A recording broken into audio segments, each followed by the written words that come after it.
Es un gusto para mí poder compartir con ustedes unos minutos de reflexión sobre un tema que tiene una gran profundidad, obviamente, que son los principios de la bioética, pero que en el caso, ¿no es cierto?, vamos a dar simplemente o vamos a aproximar simplemente una breve reflexión de ellos en atención a la necesidad de economizar tiempo en este tipo de entregas que está destinada específicamente al personal sanitario.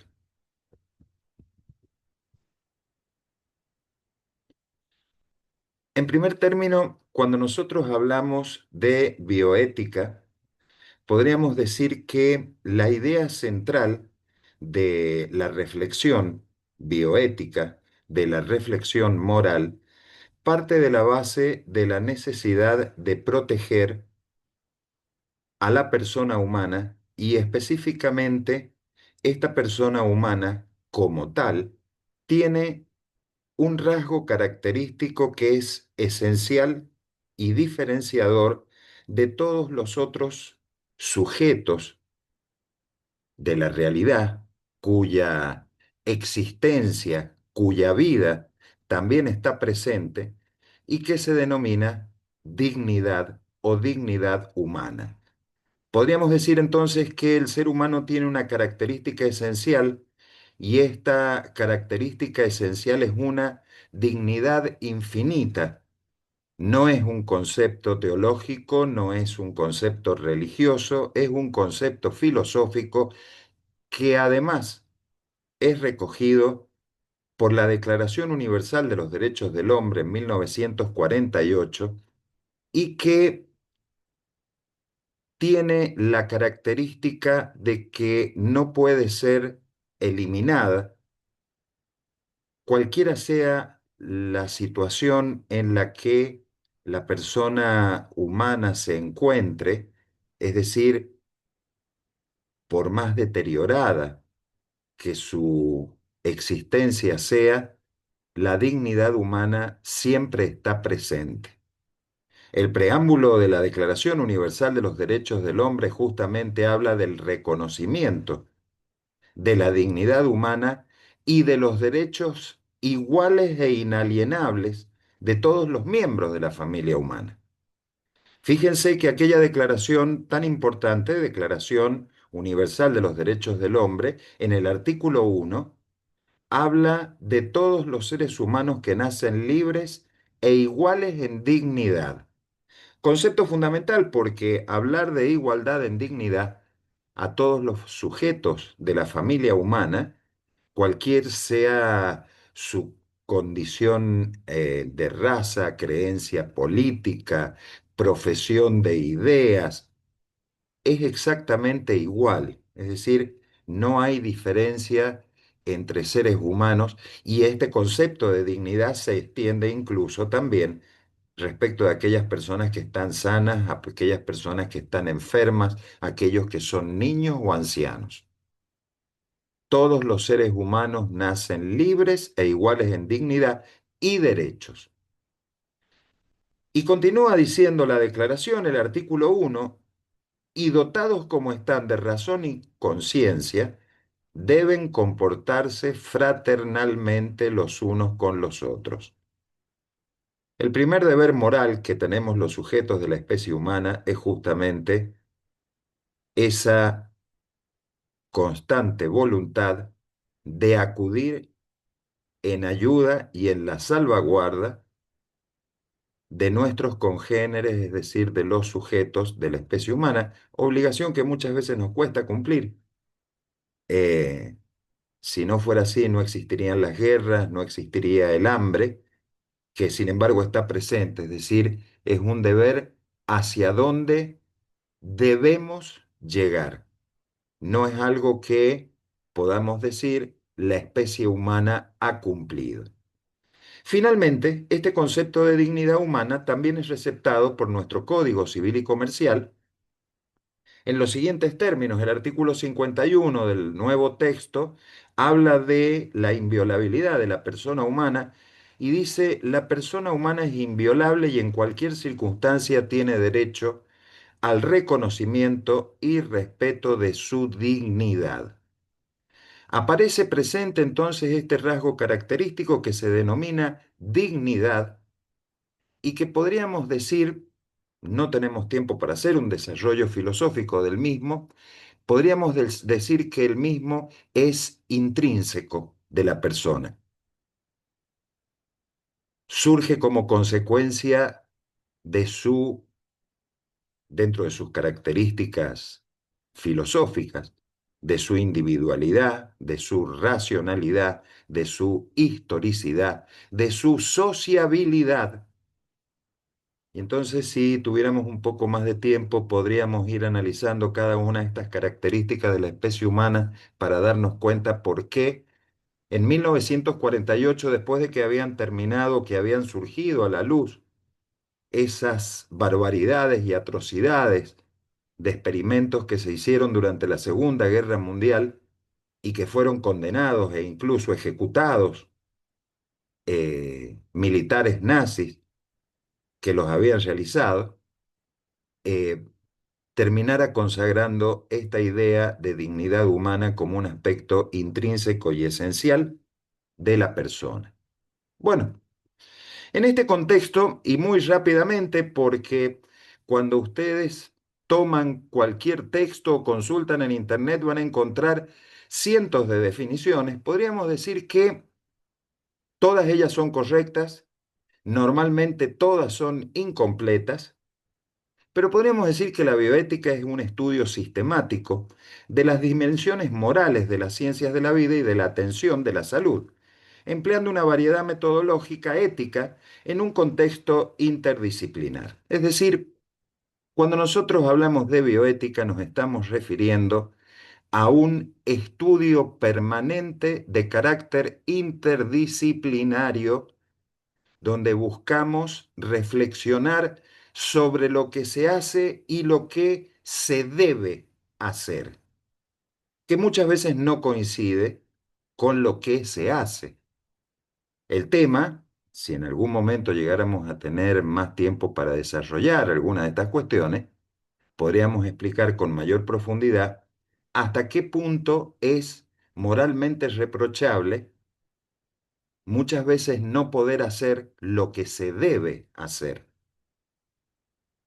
El contexto de la bioética moderna aparece en una idea que podríamos decir que es una idea central que nos brinda la realidad, y es que justamente el avance de la ciencia nos pone una ciencia cada vez más potente, cada vez más eficaz, más adelantada, y entonces esa ciencia de la medicina empieza a generar mayores desafíos en la bioética y además no solamente desafíos, sino estudios más rigurosos. Deben ser entonces mejor conocidas y definidas las normas de protección de los individuos. El fenómeno de la bioética es justamente esta permanente necesidad de reflexionar sobre aquellos aspectos biomédicos que ya van más allá de aquellos principios o deberes básicos en el ejercicio de la medicina: prevenir, curar y acompañar.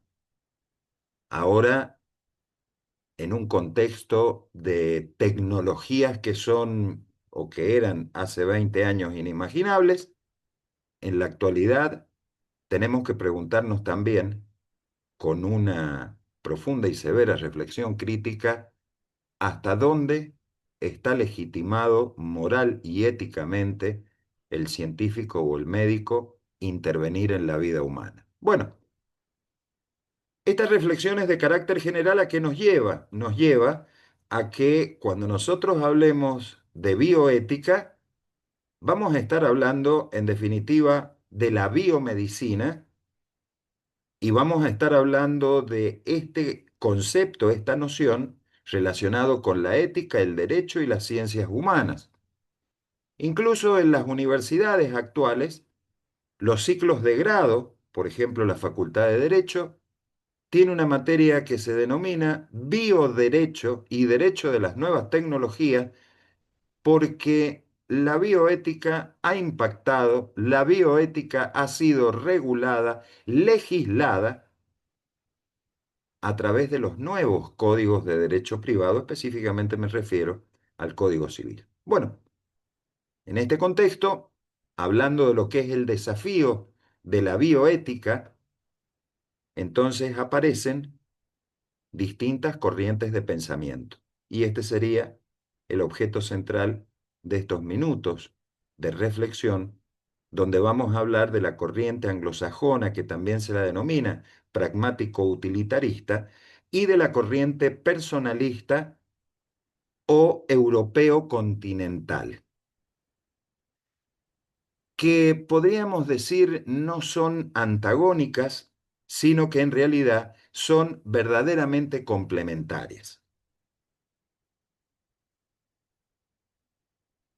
Primero, analizaremos lo que se denomina bioética anglosajona. De la bioética anglosajona nosotros tenemos tres principios absolutamente conocidos por todos. Es muy probable que incluso en el ejercicio de la praxis médica ustedes permanentemente se estén refiriendo a ellos y muchas veces más por sentido común, fruto de la práctica médica, que por haber hecho un estudio metódico del alcance y profundidad de los mismos, ustedes tienen pleno conocimiento lo que es autonomía, beneficencia, no maleficencia y principio de justicia. En realidad, cuando nosotros abordamos estos temas, resulta fundamental primero hacer la aclaración que los principios de la bioética anglosajona parten de la base de la estructuración en el pensamiento bioético fundado en la idea básica de que lo que yo hago es correcto o incorrecto en orden a los fines que me propongo al momento de realizar el acto que estoy realizando. En consecuencia, yo puedo, por ejemplo, hablar de autonomía como un principio de libertad del paciente que es perfectamente válido e entendido desde el punto de vista de la interpretación del mismo, en el sentido de que la conducta autónoma del sujeto, y en este caso específico del paciente, le permite tanto obrar válidamente en un sentido como en otro distinto. Eso es el obrar autónomo. ¿Qué estoy queriendo decir? Es perfectamente válido y debe ser respetada la conducta del paciente que acepta el tratamiento médico como la conducta del paciente que los rechaza. El médico no puede entonces asumir una conducta paternalista, sino que el médico se encuentra en una relación de equilibrio o igualdad en donde está colaborando con el paciente en la toma de decisiones, pero es en definitiva esa autonomía del paciente la que lo lleva a aceptar y cumplir el tratamiento o en su caso a rechazarla. Por eso, el principio de autonomía se refiere al respeto debido a los derechos fundamentales del hombre, incluido el de la autodeterminación. Y podríamos decir que se inspira en ese principio que dice no hacer a los demás lo que no quieres que te hagan a ti. Por lo tanto, estamos hablando de una moralidad inspirada en el respeto mutuo. Mi conducta impuesta, mi conducta debida es aquello que yo hago sin llegar a perjudicar a otros.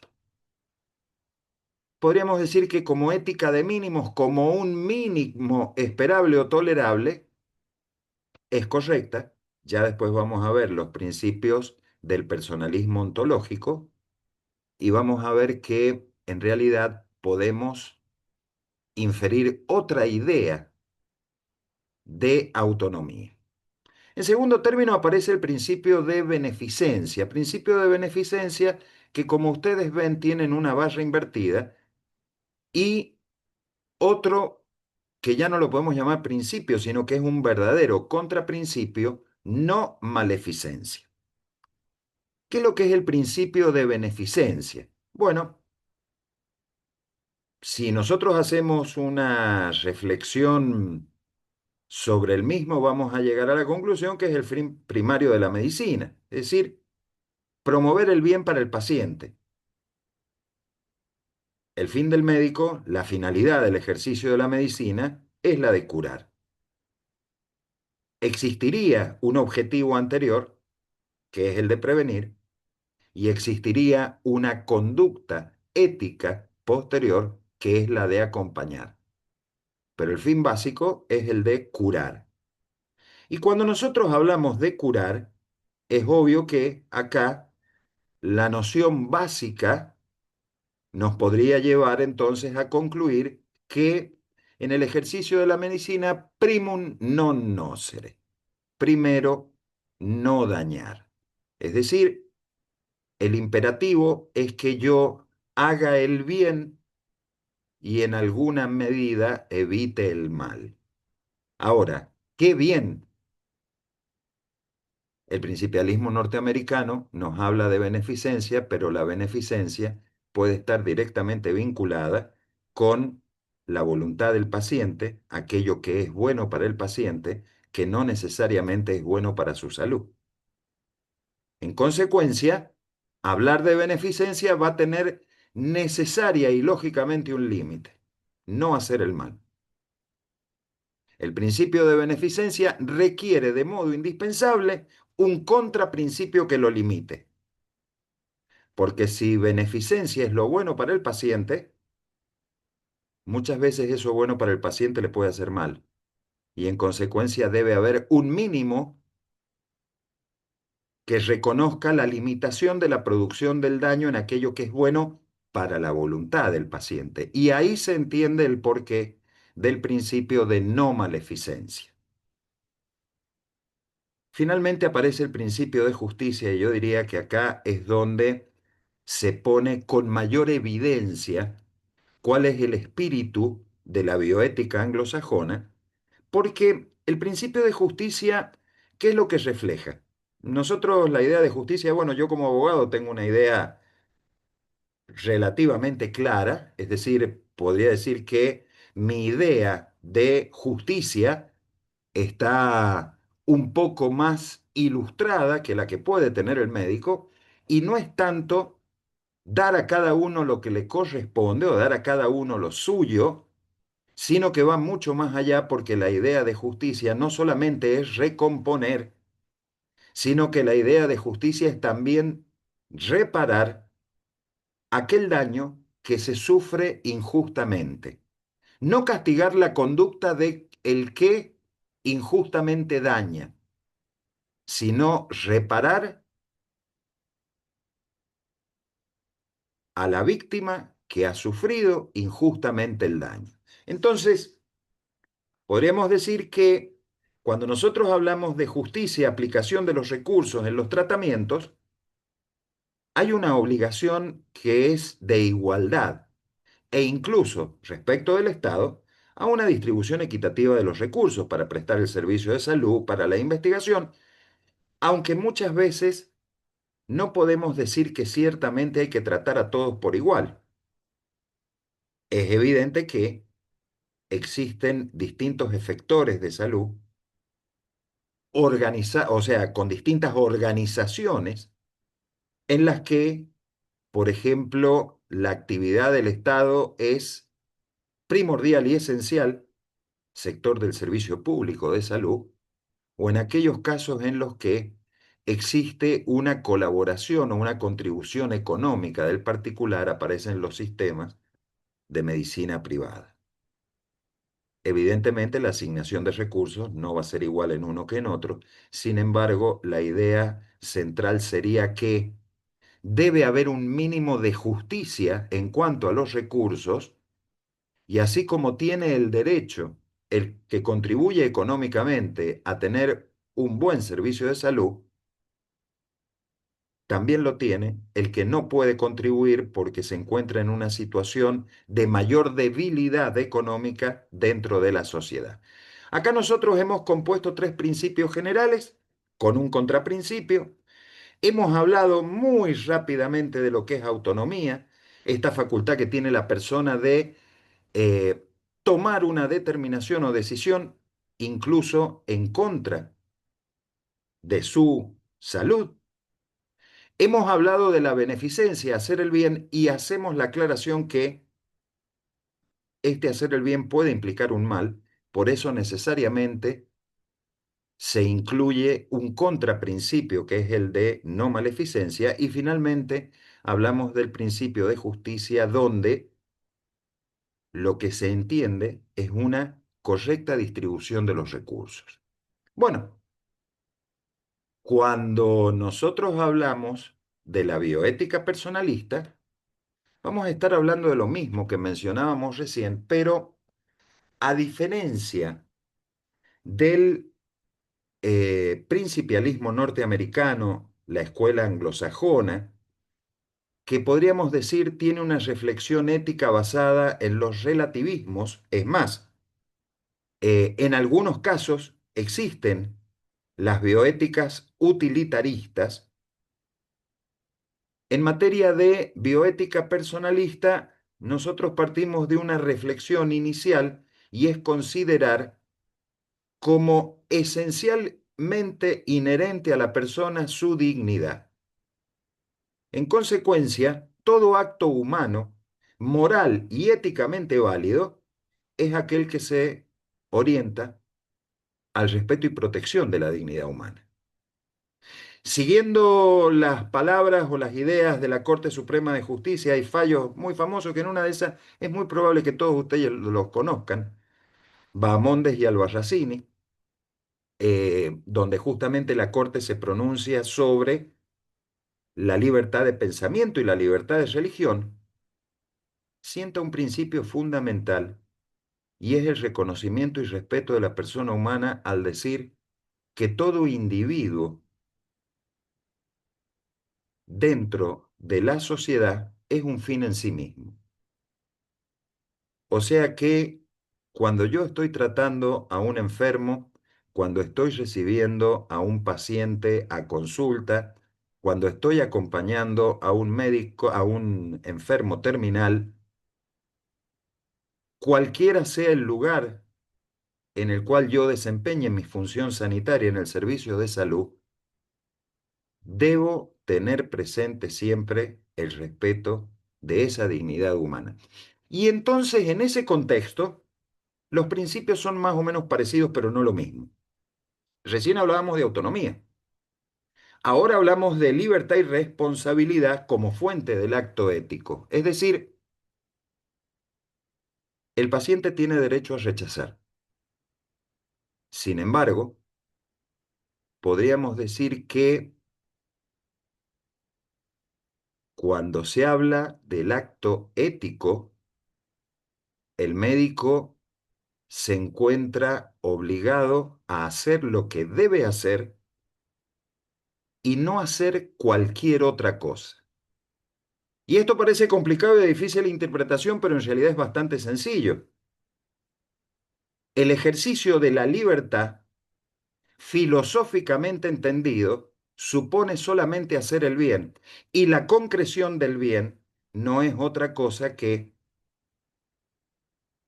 los actos humanos encaminados a que la persona alcance plenitud. Esa plenitud puede ser, por ejemplo, la satisfacción de su desarrollo personal, la posibilidad de recuperación de la salud, o tan solo cuando esa naturaleza humana se encuentra ya deteriorada, el respeto debido a su dignidad y el merecido acompañamiento. Entonces, libertad no es hacer lo que a mí se me dé la gana, sino que libertad es hacer lo que debo hacer. Lo que a su vez también implica que yo puedo hacer algo distinto. Y eso distinto que yo hago ya no es libertad, sino que estamos hablando de un acto de libertinaje, una deformación de ese imperativo ético y moral en el ejercicio de la profesión, que es justamente el principio de libertad, que lleva como correlato necesario la responsabilidad. ¿Por qué? Porque la vida y la salud humana se encomiendan prioritariamente a la responsabilidad del paciente. Y el médico es evidente que no tiene sobre el paciente un derecho superior para imponerle la realización de un tratamiento, con lo que es en muy gran medida el paciente el artífice de su propio destino y más allá de la función de docencia, que es un deber ético que se le impone al médico, el médico podrá acompañar, pero el médico no puede imponer. El segundo principio es el principio de defensa de la vida física. Nosotros recién hablábamos de beneficencia y no maleficencia, hacer el bien y evitar el mal. Pero podríamos decir que cuando nosotros hablamos de la defensa de la vida física, partimos de la base del reconocimiento y respeto de la dignidad humana, y en ese reconocimiento y respeto de la dignidad humana, necesariamente la defensa de la vida física es algo esencial, porque la vida de las personas no es extrínseca, no es una cualidad agregada, sino que en realidad la vida de las personas es un valor fundamental de la persona misma. A tal punto la vida es un valor fundamental que están necesariamente unidos a los fines de su existencia el concepto moral y el concepto jurídico de persona y de vida. En el momento en que la persona deja de tener vida, deja de ser persona. En consecuencia, el acto ético exigible es aquel que justamente implique el respeto por la defensa de la vida física en todo momento y en cualquier circunstancia. Ustedes, en una de esas, algunos intuirán a qué me estoy refiriendo. Hablemos de aquellas posibilidades de prácticas médicas en el inicio de la vida y aquellas otras prácticas médicas que también son posibles al final de la vida, que en algunos casos incluso se están queriendo ya articular legalmente. ¿Hasta qué punto el médico, en cuanto a lo que se refiere a sus deberes profesionales inherentes al ejercicio de la medicina, puede vulnerar la vida física de la persona? Y entonces ahí entramos en algo que obviamente no vamos a desarrollar en estos minutos tan escasos, en lo que es el contenido y extensión del análisis de la defensa de la vida física desde el punto de vista bioético.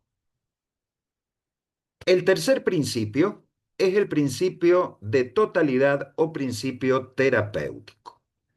El principio de totalidad o el principio terapéutico, que básicamente es una reflexión racional que surge de la base de que la corporeidad humana es un todo unitario que resulta, obviamente, de distintas partes unidas entre sí de modo orgánico y jerárquicamente eh, por la existencia única y personal de ese sujeto. La inviolabilidad de la vida humana, entonces, es un deber primario y fundamental y se aplica cuando yo muchas veces ante la necesidad de tener que tomar una decisión y que esa decisión esté éticamente fundada, bioéticamente reconocida, yo para salvar el todo yo para salvar a la misma vida del sujeto deba intervenir incluso mutilando una parte de dicho organismo.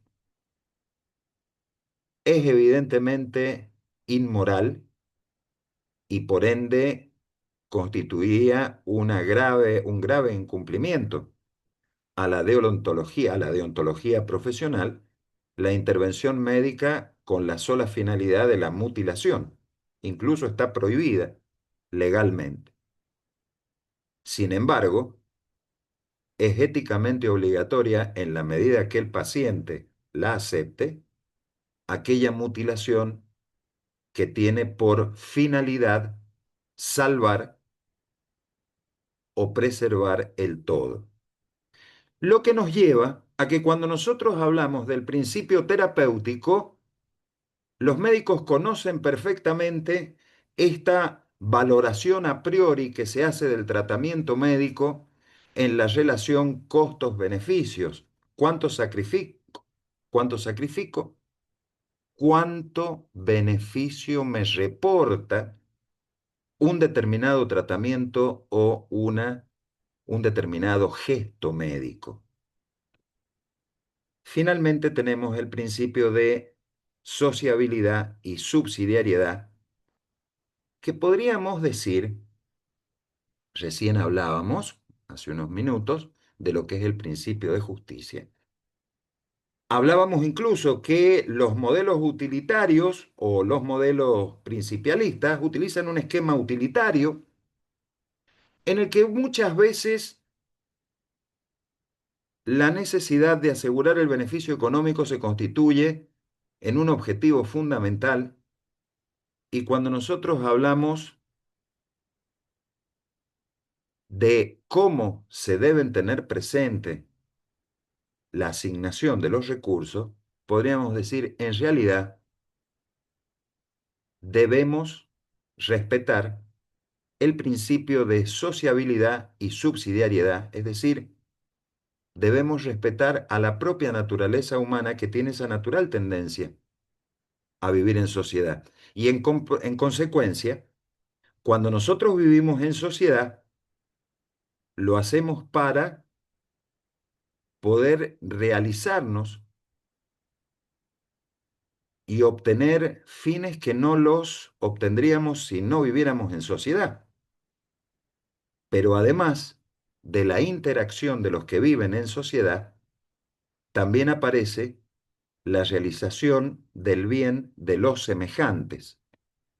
La promoción de la vida y de la salud entonces implica que todo ciudadano se debe comprometer a considerar su propia vida y la vida de los demás como un bien no solo personal, sino también social, y compromete a la comunidad a promover la vida y la salud de todos y cada uno, a fomentar el bien común, promoviendo el bien de todos y cada uno de sus integrantes. Entonces, estos dos párrafos que yo acabo de leer, en alguna medida representan el objetivo final que existe en toda sociedad. En toda sociedad no se busca la justicia, sino que se busca el bien común. La finalidad del derecho, la finalidad de la ley no es la justicia, sino que es específicamente el bien común. Y en pos de conseguir el bien común, muchas veces nosotros tenemos que sacrificar algo de nuestros bienes individuales para que se produzca ese beneficio social general. Esto es un razonamiento muy antiguo, es una reflexión incluso que ya la hacían los griegos: justicia conmutativa, justicia distributiva, justicia legal. La justicia legal era una especie de balance, y ese balance es justamente poder determinar en qué medida el esfuerzo de la sociedad ha contribuido al mejoramiento de las condiciones de aquellos que menos tienen.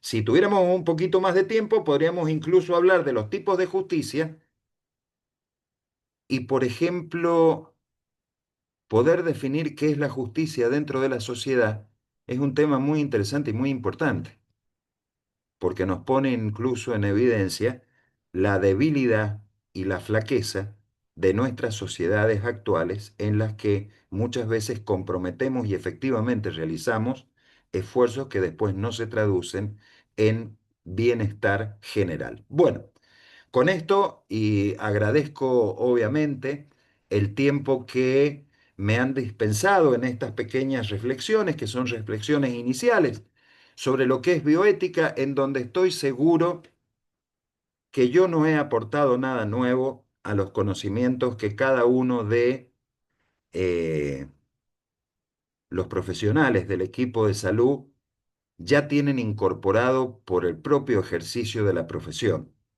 En una de esas quizás sí puedo haber aportado algún pequeño concepto que los pueda hacer en alguna medida reflexionar sobre aquello que ustedes ya conocen, sobre aquellas realidades en las que muchas veces uno puede decir, bueno, mi pensamiento puede en alguna medida mejorar o mi pensamiento en alguna medida puede tener mayor rigor, criterio científico, criterio ético o criterio moral.